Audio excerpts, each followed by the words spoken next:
What's up folks, Mike for CMCC Builds here with the Optimizing Critical Role series. Today we're going to have a look at Beauregard Lionett, played by the fantastic Marisha Ray. Critters have been giving Marisha a hard time over her Critical Role tenure, specifically in the early days of Campaign 1, because she's made some, let's say, interesting role-playing choices during her D&D career, along with the whole wife of the DM thing. But I think it's safe to say with the conclusion of the Keyleth and Beau stories and the incredible reception of Laudna, in my opinion one of the best Critical Role characters to date, Marisha has finally been getting the praise she deserves. That praise tends to be tied to her ability to roleplay/act or the character arcs and personalities she creates, but rarely do I see her get credit for putting together some pretty strong builds.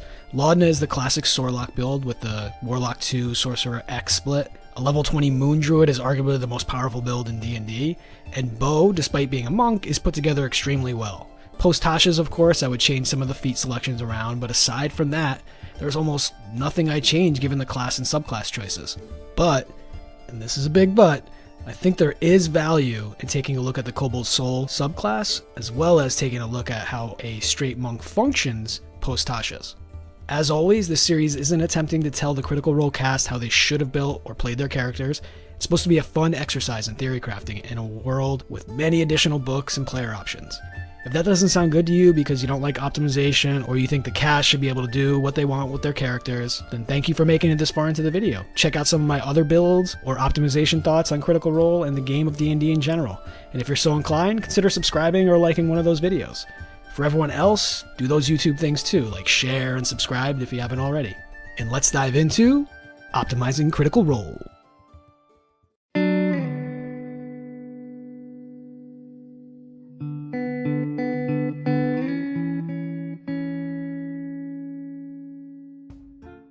The first thing we need to do is take a deeper look at the Way of the Cobalt Soul subclass. Monks aren't known for their abundance of strong subclasses. The Mercy Monk and Shadow Monk are both strong subclasses, but after that, slim pickings. And Cobalt Soul doesn't change that.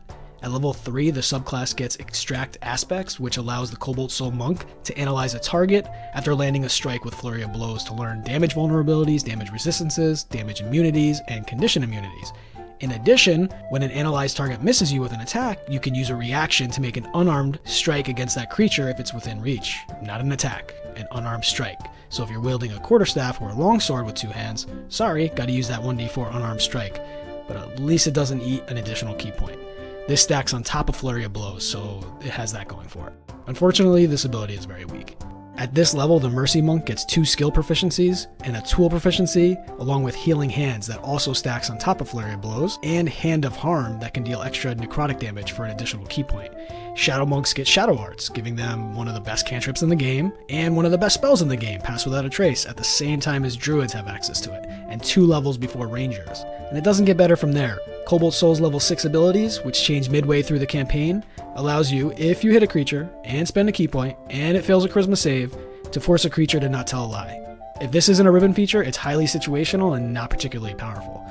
They also get Mystical Erudition, which gives a language known, a skill proficiency, or expertise, but only with skills that are traditionally non-monk or melee combatant skills.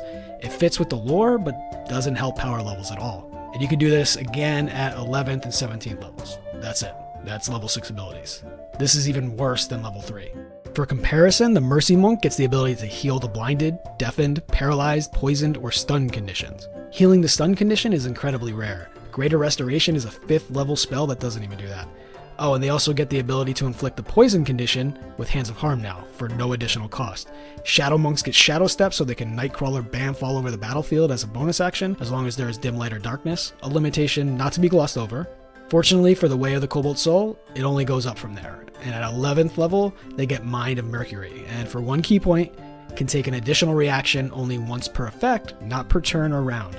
This ability could be very good if it came much earlier. It does synergize well with the level 3 Extract Aspects ability, which gives an additional unarmed attack when the extracted target misses you, but how often is that going to happen? Probably not very. If there was a way to stack Extract Aspects, Mind of Mercury, and Sneak Attack into one build, that could potentially be very potent, but it's not to be. Sneak Attack requires a ranged or finesse weapon, and Extract Aspects requires an unarmed strike, which for some reason are not considered finesse weapons. The Mighty Nine never make it to level 17, so we don't need to worry about that ability, but giving a creature vulnerability to a single damage type for 1 minute could be quite powerful if used properly. So where do we go with Beau? I'm going to give those tweaks to the feats, ability scores, and progression using post-Tasha's options and using the finalized version of the Cobalt Soul subclass.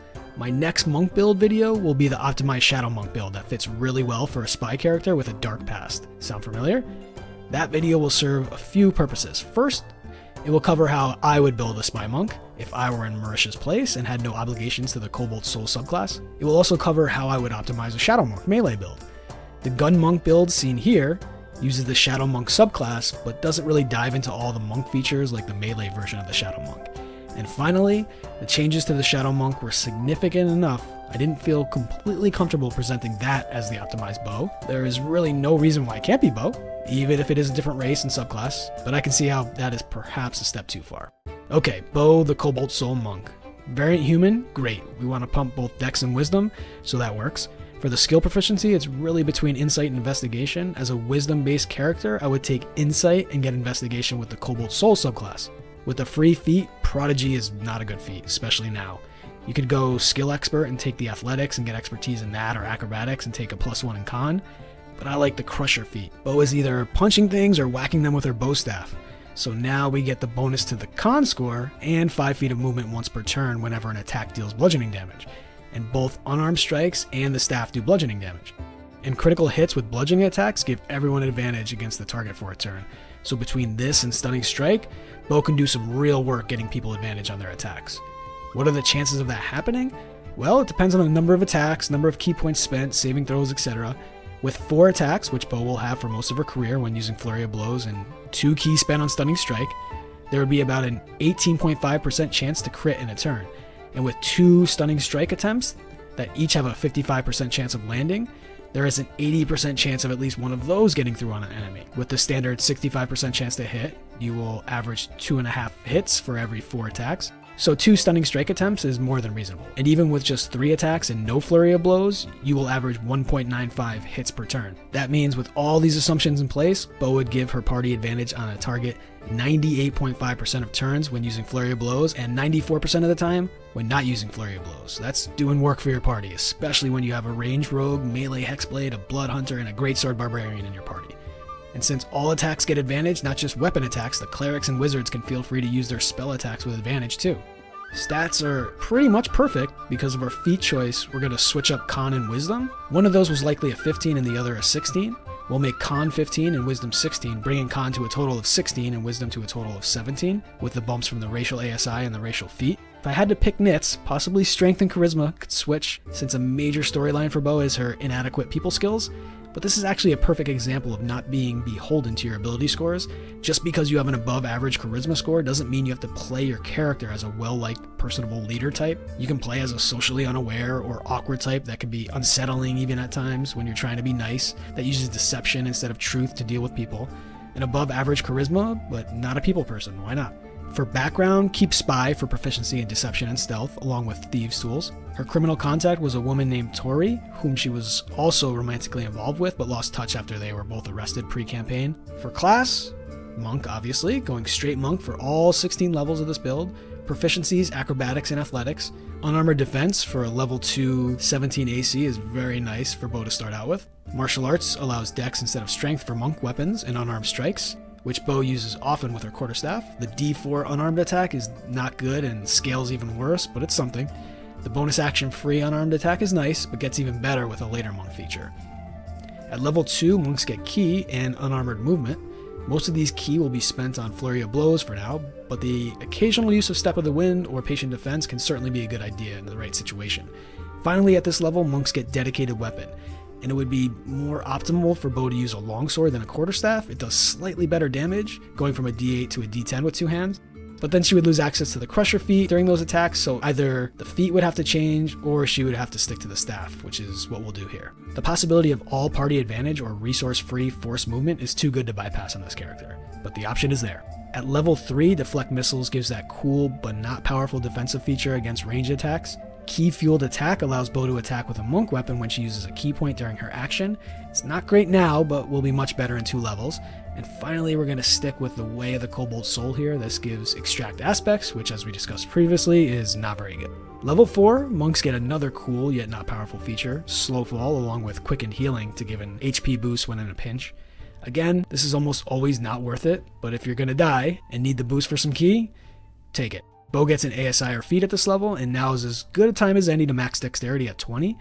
I'm not taking Sentinel here, mainly because Yasha has it, which causes conflict when the 2 primary melee characters in your party have this particular feat. With 4 to mix of ranged and melee, it's really Yasha and Beau as the primary melee characters. When both melee builds have this feat, you can't maximize its potential, as we saw so many times during Campaign 2, because the 3rd clause of that feat requires that the attacked ally not have the feat in order for you to get a reaction attack against the attacking creature. Also, if Yasha takes an opportunity attack against a fleeing creature and hits, now Beau can't use the 1st clause of that feat either, which leaves only the 2nd one as useful in these situations.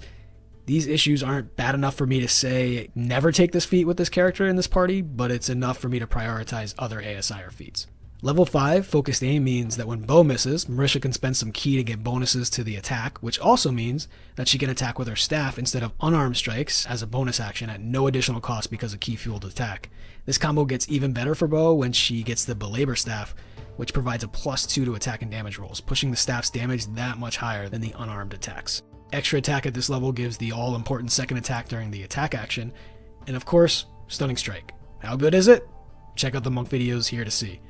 At level 6, Beau can punch ghosts. Unarmored movement pushes her movement to 45. Mystical Erudition will allow Beau to take Investigation as a skill, more important now that we bypass the Prodigy feat. Extort Truth at this level is just awful.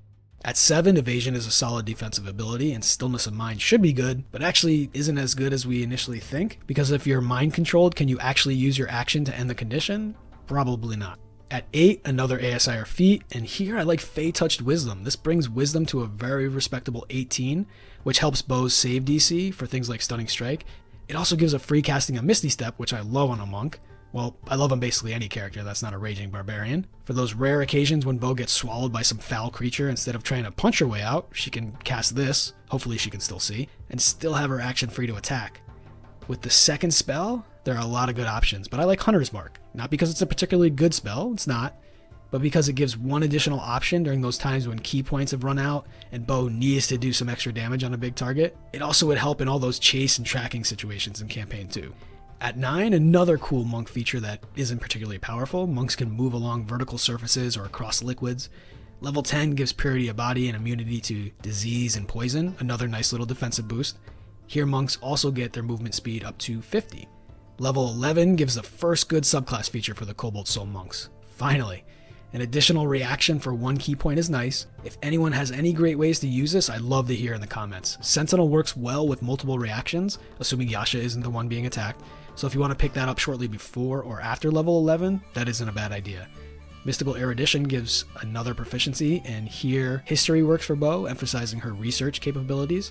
At 12, another ASI feat, and again, I wouldn't fault anyone for taking Sentinel here. That can give quite a bit more attacks via additional reaction attacks when allies are attacked nearby, but I still think another feat works better here, and that's Tough. Besides being a strong addition to any D8 melee character because of the 24 additional hit points and 2 additional each level, it just fits Beau's character. She exudes toughness, and her HP should match that personality trait. This lets us do just that. At 13, Tongue of the Sun and Moon allows monks to understand and functionally speak all spoken languages. So all those languages you just learned through the Cobalt Soul subclass, yeah, those aren't particularly useful anymore. You can read them, so it isn't entirely redundant, but there is a ton of redundancy with those features. At 14, the Great Diamond Soul gives proficiency in every single saving throw, along with the ability to re-roll failed saves for just 1 key. Beau's transition to a beast of a tank is complete. Unarmored movement brings her movement speed to 55. It's at this point, if you wanted to multi-class out of Monk and into something like Ranger or Cleric or even Druid for some spells and other features, that would probably be a good idea. The level 16 ASI isn't going to do much for us since that's the end of the campaign, and the level 15 Monk ability of Timeless Body is terrible. At this point, I'm going to stick with Monk though, because at 16 with the ASI feat, now is when I'm going to take Sentinel to maximize what Beau can do with her multiple reactions. Each time an ally not named Yasha is attacked next to Beau, she can spend a key point after the first reaction to attack again. It's a fairly minor bump to DPR, but attacking a bunch each round is exactly what you want on any monk character. Well, there you have it, the post-Tasha's Beau. If you made it this far, I appreciate you sticking around, and if you like what you saw, please give a like and subscribe if you haven't already. See you here next time, folks.